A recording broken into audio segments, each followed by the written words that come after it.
Kula dhewe nggih nate diken bimbing tiyang sing badhe seto nggih angel ngoten niku. Kula Yasin malah di sing lara dhewe malah ngeten. Aku iso sehat kok wacane Yasin lho. Malah ngoten nggih. Akhirnya kula yo ngalah pancen sing diwacane wis ora gelem kok nggih. Padahal bukan untuk itu sebetulnya. Ngoten nggih.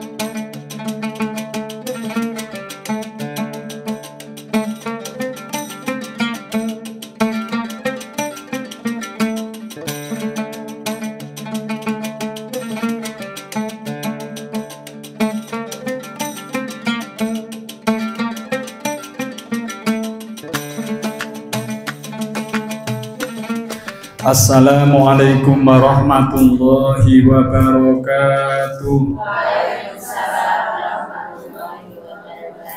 Alhamdulillahi rabbil alamin. Wassalatu wassalamu ala asyrafil anbiya wal mursalin sayyidina wa habibina wa syafi'ina wa qurrati a'yunina wa maulana Muhammadin wa ala alihi wa sahbihi ajma'in. Rabbi shrah li sadri wa yassir li amri wahlul 'uqdatam min lisani yafqahu qawli bi rahmatika ya arhamar rahimin. Wala haula wala quwwata illa billahil aliyyil azim. Amma ba'du.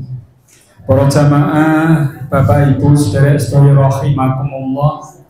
Monggo sami muji syukur wonten ngarsanipun Allah Subhanahu wa taala ingkang sampun paring pinten-pinten kanikmatan dhumateng kita sedaya.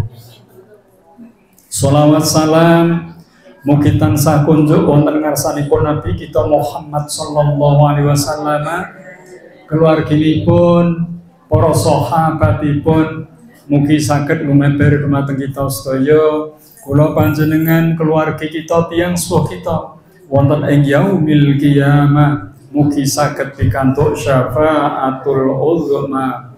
Amin amin ya rabbal alamin. Para jamaah monggo kita lajengaken ngaosipun tasih Kitabul Jihad, hadis yang nomor 1116 samenika nggih. Niki babipun tasih jihad, pertemuan yang keempat jihad menika nggih.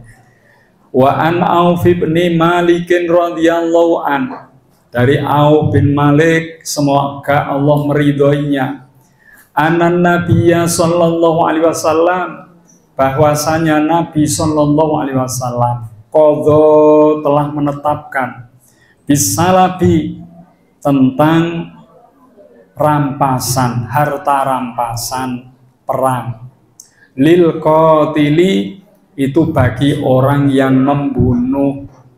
Jadi niki dalam peperangan, kalau seseorang berhasil membunuh lawan, maka harta yang dimiliki oleh lawan itu bisa menjadi hak milik yang membunuh. Oke. Terkecuali hal ini telah dikomando oleh panglima perang. Nek komandani perang kok sudah mengatur sebelumnya, harta itu harus dikumpulkan, tidak boleh dimiliki, maka itu harus ditaati. Tapi seseorang boleh memiliki niki wau harta rampasan perang jika dia yang membunuhnya. Nah, niki nggih. Jadi ini penting untuk mengatur agar supaya harta rampasan perang itu tidak dimiliki secara perorangan dan tidak legal. Terus kedah menunggu komandonya.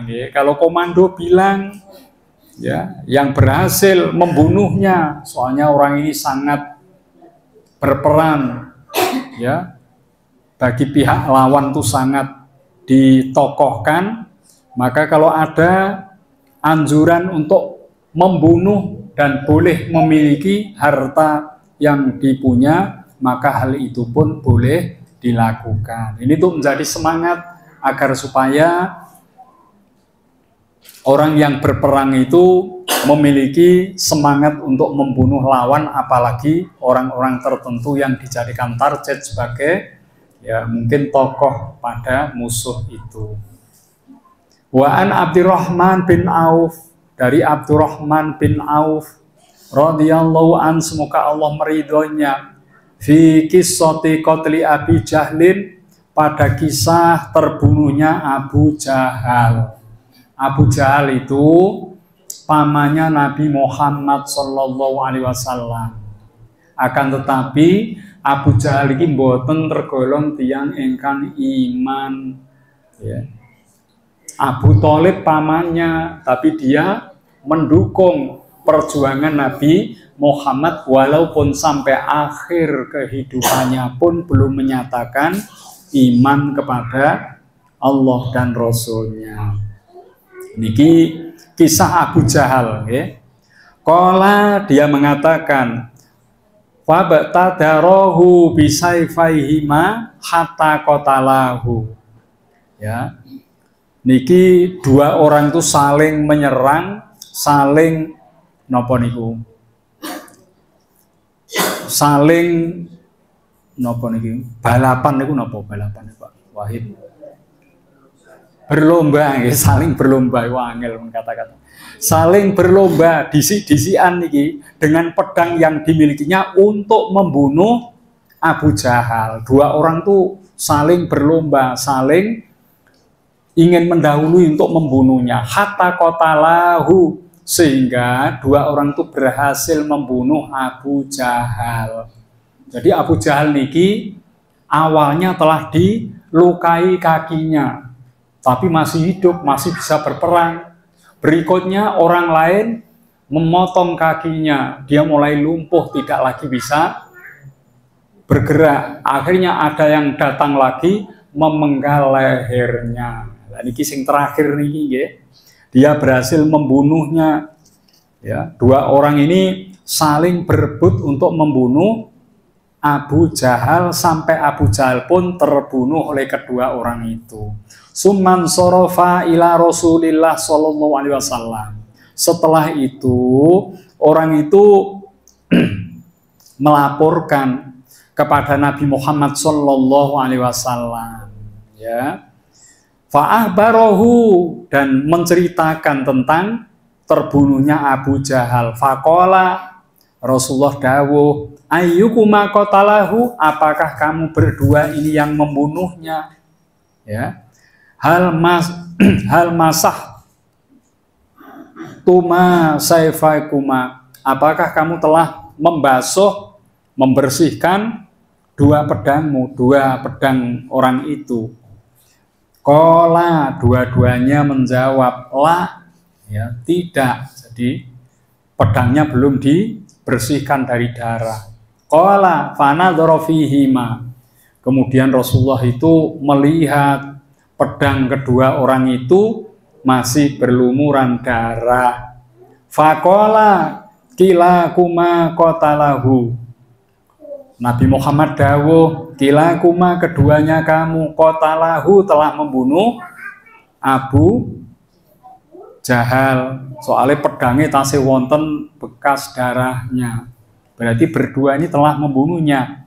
Faqadha Sallallahu Alaihi Wasallam, maka menetapkanlah Nabi Sallallahu Alaihi Wasallam bisalabihi, dengan harta rampasan perang dari Abu Jahal niku wau, li Mu'adz bin Amr wa binil Jamuh, bukan kepada keduanya, tapi diberikan kepada Mu'adz bin Amr bin Jamuh, kepada orang lain.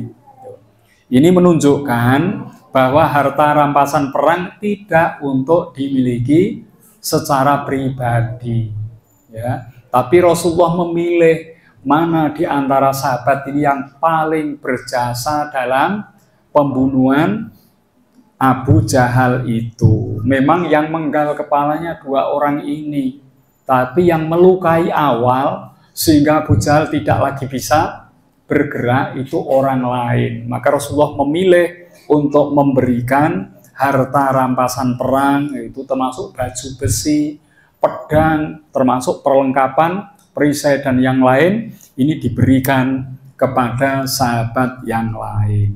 Jadi tidak yang membunuhnya.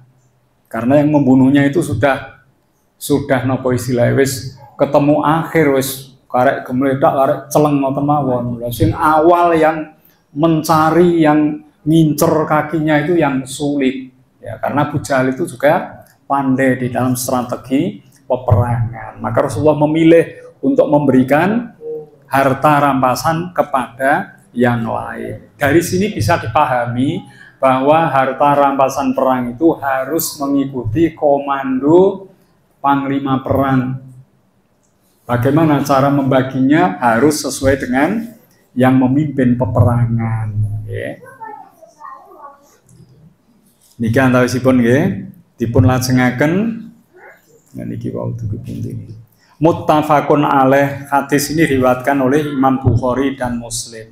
Wa an Makhulin, dari Makhul radhiyallahu an, semoga Allah meridhoinya, anan Nabiya sallallahu alaihi wasallam, sungguhnya Nabi sallallahu alaihi wasallam nasoba, menancapkan al-manjaniqa niki pelontar. Terus niku riyen perang niku wonten alat perangnya niku nek cara modern sakniki kados meriam niku nggih.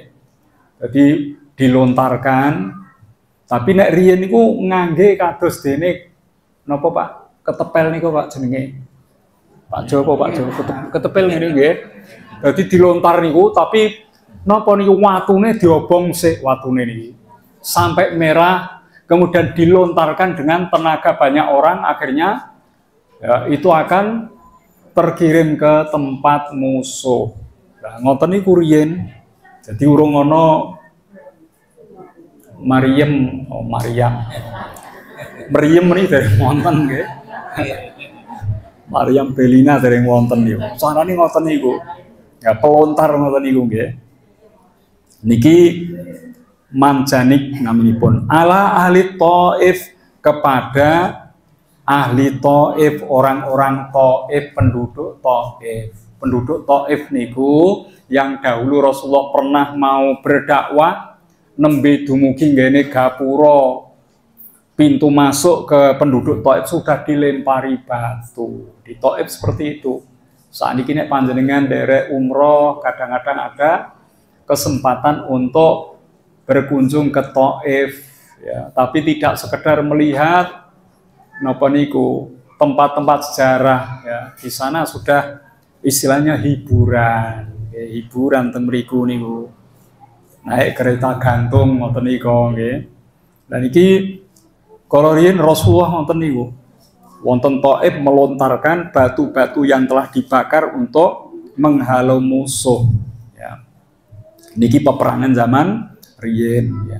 Akhrajahu Abu Dawud fil Marasil, dikeluarkan oleh Abu Dawud fil Marasil.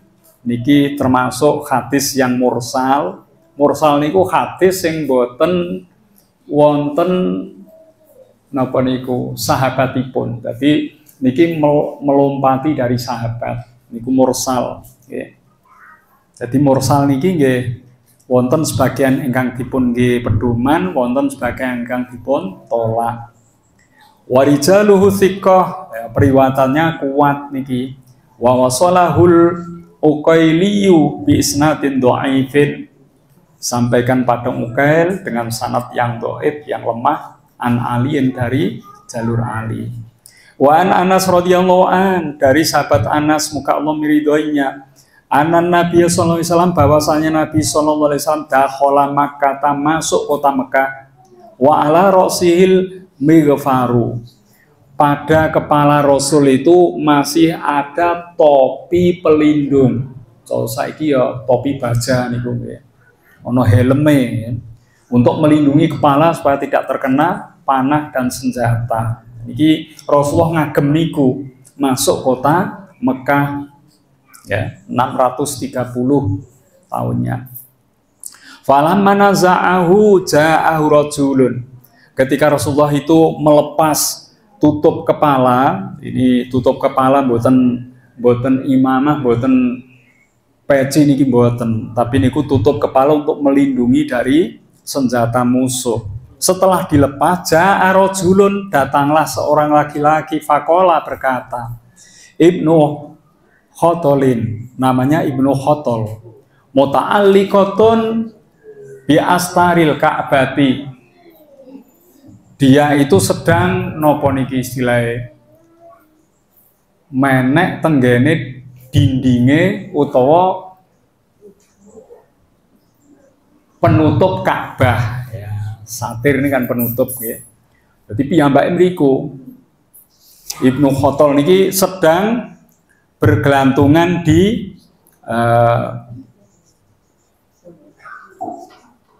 napa niku? Napa kurang? Di kain Ka'bah. Niku nggih. Sakniki kiswah sing sakniki nek riyen ku sekedar kadang kulit, kadang kain. Niku warnanya tidak selalu hitam nek riyen niku. Mboten kedah hitam. Riyen nggih. Kain dari Yaman seret-seret, kadang nggih model zigzag ngeten iki. Nah itu sedang bergelantungan di situ. Ya. Kemudian disampaikanlah itu kepada Rasul. Faqala, Rasulullah dawuh, uqtuluhu, bunuhlah dia. Kenapa orang ini harus dibunuh? Niki menurut keteranganipun ternyata orang itu dulu masuk Islam, kemudian keluar menjadi murtad, dan dia ini memiliki pembantu-pembantu yang sangat pandai mencaci maki, menghina Rasul. Dia bergelantungan di dindingnya Ka'bah utawa kainnya Ka'bah atau sakniki kiswah niku untuk napa niki istilahnya memuja-muji kepada dewa yang ada di Ka'bah itu. Sebelum Ka'bah ini dibersihkan dari patung-patung, maka orang ini disuruh oleh Rasul untuk dibunuh. Satu alasannya karena dia ini membenci Rasul dan menghinanya. Yang kedua dia murtad, telah keluar dari Islam. Dan yang ketiga dia telah meminta kepada berhala-berhala untuk perlindungan terhadap dirinya. Maka Rasulullah menyuruh untuk membunuh. Wa an Sa'id bin Jubair radhiyallahu an, dari Sa'id bin Jubair semoga Allah meridhoinya, anna Rasulullah SAW, sesungguhnya Rasulullah SAW qatala yauma badrin salasatan sobron. Sesungguhnya Rasulullah SAW qatala yauma badrin, pernah membunuh orang di hari Badar. Perang Badar niki pinten ingkang dipun pejahi Rasul salasatan sobron. Ada 3 orang dibunuh, tapi cara membunuhnya tidak cepat, dengan perlahan. Nah, niki berarti ini boleh membunuh musuh dengan perlahan jika memang ini dipandang oleh pemerintah itu sesuatu yang baik. Maksudnya baik biar musuh itu menjadi gentar. Oh, bolone wis dipateni, carane mateni kaya ngono. Itu musuh menjadi takut, gentar akhirnya. Nek dibunuh sekali tebas pedang mati-mati, mungkin musuh tidak menjadi takut. Tapi ini dibunuhnya perlahan-lahan. Ya, sobron alon-alon, yaitu dia diikat lalu dilempari batu sampai meninggal. Iki nek delok kaya ngene musuh menjadi takut. Ya, akhirnya mereka tidak lagi mau menyerang. Nah, ini termasuk taktik ngeten nika. Ini pernah dilakukan zaman dulu, pembunuhan dengan perlahan. Ya. Tapi kalau dalam keadaan normal, membunuh tidak boleh dengan menyiksa seperti ini. Ya, jadi langsung ya, dibunuh yang menyebabkan cepatnya kematian, tidak menyiksa. Ya. Tapi ini untuk taktik perang semacam ini dibolehkan. Kalau itu dipandang baik oleh pemerintah yang berkuasa, oleh komandan perangnya, maka itu dilakukan. Akhrajahu Abu Dawud fil Marasil. Niki nggih termasuk hadis yang mursal.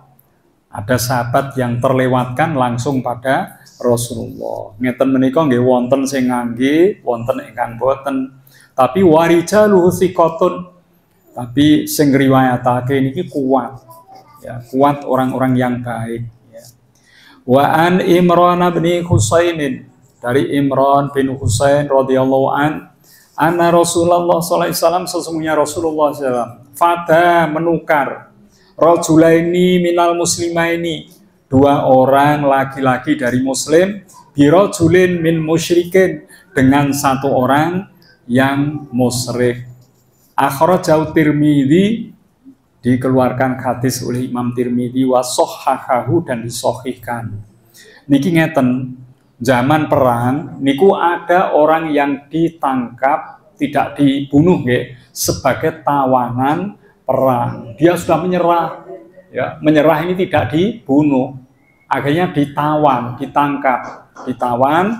Niku akhirnya orang Islam dalam peperangan ini memiliki banyak tawanan. Musuh orang kafir, orang musyrik juga memiliki tawanan dari kaum muslimin. Nah, ini pernah Rasulullah menukar tawanan. Ya. Dua orang muslim ditukar dengan satu musyrik, milik tawanannya umat Islam, dua dilepaskan dari musuh.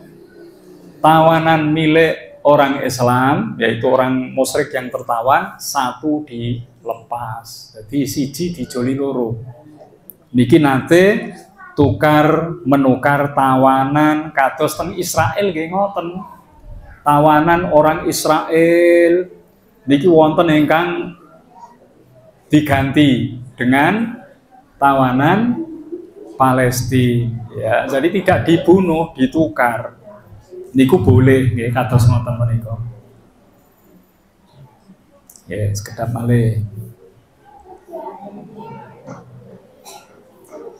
Wa an Sakhr bin Ailati, dari Sakhr bin Ailah radhiyallahu anna Nabiya sallallahu alaihi wasallam qala, sesungguhnya Nabi sallallahu alaihi wasallam bersabda, innal qauma idza aslamu, sesungguhnya suatu kaum, sekelompok orang, masyarakat, idza aslamu, ketika mereka telah berislam, berserah diri kepada orang Islam,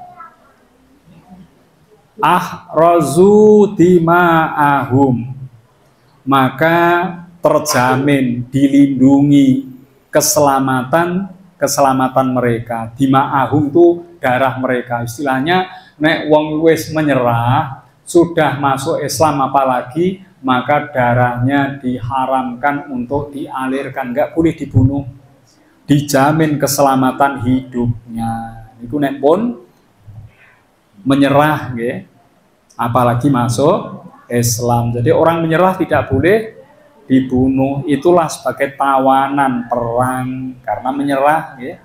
Kados kalau ingin keterangan anak-anak kecil yang ditangkap boleh ditawan, enggak dibunuh. Orang-orang perempuan yang ditangkap boleh ditawan, tidak boleh dibunuh. Dan tawanan ini diperlakukan baik, tidak disiksa, karena tawanan ya sudah menyerah nih nggih. Wa an Jubair bin Mut'am, dari Jubair bin Mut'am radhiyallahu anna Nabi sallallahu alaihi wasallam qala, sesungguhnya Nabi sallallahu alaihi wasallam bersabda, fi usaro Badrin, tentang tawanan perang Badar. Iki Rasulullah menyampaikan tentang tawanan perang Badar, sing wong Islam menang niku, tawanannya didiskusikan. Laukanal Mut'amu bin Adiyin hayyan, seandainya Mut'am bin Adi hayyan masih hidup, summa kalamani, ya, kemudian aku mengatakan fiha ulai, kepada mereka, annatna, ya, yang jahat, latarok tuhum, ya, maka aku akan tinggalkan mereka lahu kepadanya. Niki ono wong sing sangat berjasa kepada Rasul, namanya Mut'am bin Adi. Niku piyambake ahli perang strategi. Rasulullah diboikot, dia bisa membebaskannya. Rasulullah terancam keadaannya, dia bisa melindunginya. Niki Mut'am bin Adi wong sing hebat, tapi sakderenge perang Badar piyambake pun sedo. Mergo pas bahas tawanan perang Badar, andai kata Mut'am bin Adi masih hidup, niku nggih, maka ini akan terjadi tawanan-tawanan itu bisa ditukar. Tapi niki pecah, nggih.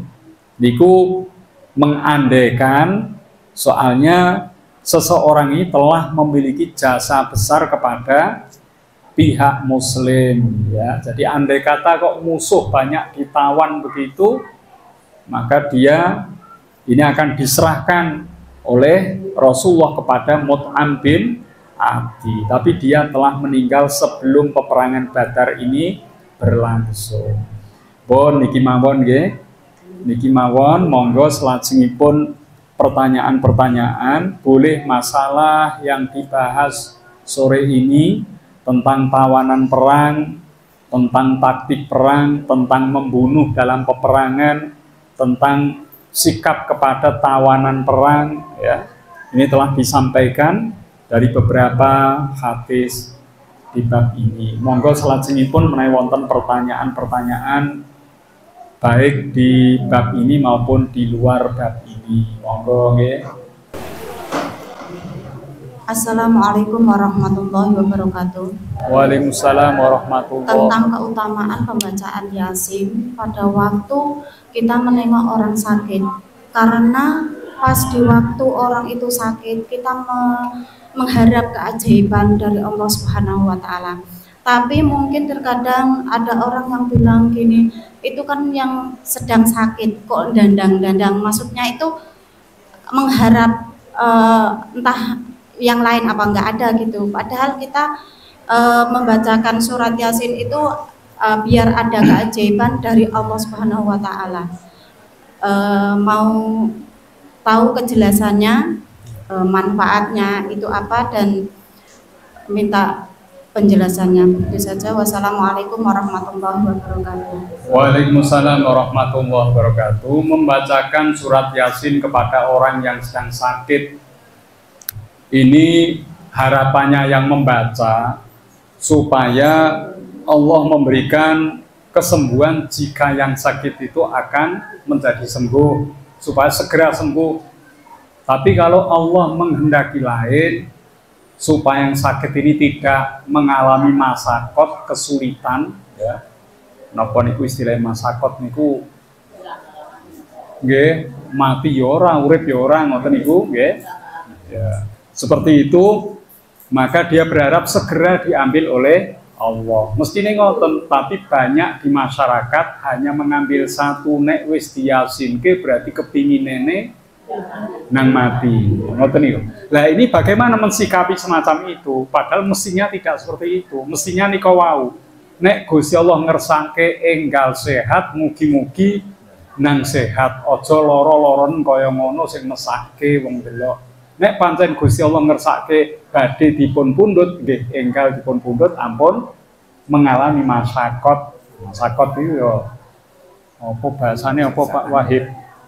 Penderitaan ngoten nggih. Lah niku siksa tersiksa lah niku nggih. Saenipun supados mboten wonten salah persepsi nika wau, salah paham, saenipun panjenengan mau surat Yasin tidak di dekat orang yang sakit, dan tidak perlu untuk dibaca dengan keras. Mboten napa-napa, sing penting niate memang kangge nyuwun pitulungane Gusti Allah. Kok welas delok kaya ngono sak wacane Yasin ing musala padahal sing gerah teng mriku. Mboten napa-napa. Soalnya menjaga supaya tidak ada napa niku kesalahpahaman persepsi mboten leres niku wae. Soale rata-rata nek wis diyasinke harapan hidup kelihatannya sudah tipis. Niku akhirnya wah iki dijalukke mati malah nah ngoten niku nggih. Padahal maksudnya tidak seperti itu. Ngoten nggih. Ya, jadi untuk menghindari itu ya supaya kita tidak terus terang dengan suara nyaring dalam membaca Yasin. Kula dhewe nggih nate diken bimbing tiyang sing badhe seto nggih angel ngoten niku. Kula waos Yasin malah di sing lara dhewe malah ngeten. Aku iso sehat mbok wacane Yasin lho. Malah ngoten nggih. Akhirnya kula yo ngalah pancen sing diwacane wis ora gelem kok nggih. Padahal bukan untuk itu sebetulnya. Ngoten nggih. Wonten malih sanesipun monggo. Monggo Bu Rahmi.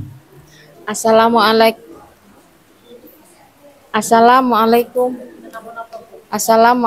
warahmatullahi wabarakatuh. Waalaikumsalam warahmatullahi wabarakatuh. Saya pernah menunggui orang sakit, Pak. Ini kisah nyata, Pak. Wah, kisahnya. Itu dia itu memanggil-manggil ibunya, mae gitu terus sampai beberapa hari, Pak. Terus dia ndak eling, maksudnya ndak eling apa-apa, terus meninggal, Pak. Yang saya tanyakan itu apakah orang meninggal itu akan didatangi, arwah-arwah nenek moyang, akan kelihatan gitu, apakah itu setan, apakah itu memang orang tuanya, Pak. Terus orang tersebut apakah bisa dikatakan dia itu su'ul khotimah, Pak? Demikian, terima kasih. Wassalamualaikum warahmatullahi wabarakatuh. Waalaikumsalam warahmatullahi wabarakatuh.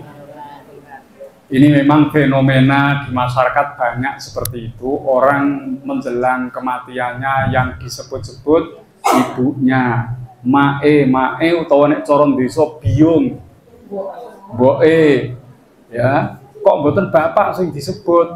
Niki menurut tradisinya orang Jawa, semua anak itu sangat akrab model di Jawa ya, dengan ibunya.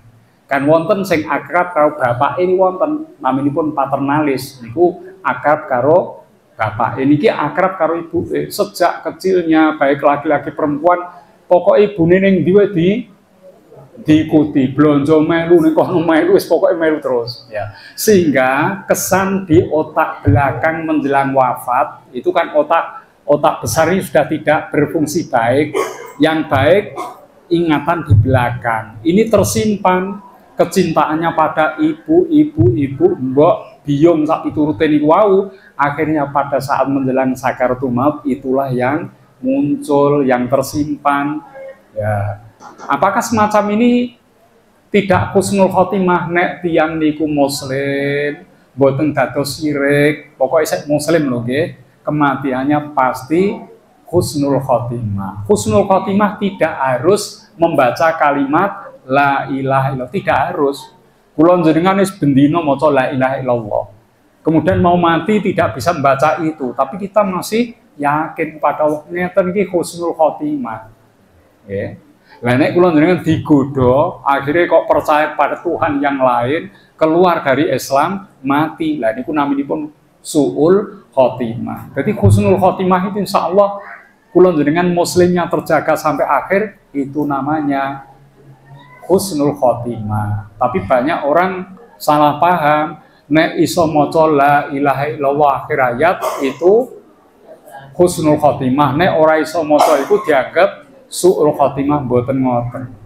Nek kula njenengan tasih tetep iman islamipun, senajan mboten sempat la ilaha illallah, wong matine dadak ketabrak mobil, dadak piye kok ora iso maca niku wis ra kelingan. Niki tetep husnul khotimah. Jadi husnul khotimah gampang. Nek kula njenengan tetep Islam imanipun, itulah husnul khotimah. Nek pun boten iman, boten Islam, su'ul khotimah. Ngoten lah. Tiang niki wau krana yang tersimpan itu ibunya, dia sebut-sebut itu dalam sakaratul maut. Niki mboten ateges kok orang maca la ilaha illallah. Apakah semacam ini tidak husnul khotimah? Mboten niku pedomanipun. Selagi dia masih percaya kepada Allah, ya beriman kepada Allah, maka dia kematiannya walaupun yang disebut bab ibu, emak, mbok, tetap husnul khotimah. Ngoten nggih? Ngoten. Dados husnul khotimah itu ya gampang. Insyaallah kula njenengan pikantuk niku, nggih. Sampun cekap menika nggih. Mbok menawi wonten anggen matur ingkang kirang lan penggalih nyuwun pangapunten. Wallahul muwaffiq ila aqwamit thoriq. Wassalamualaikum warahmatullahi wabarakatuh.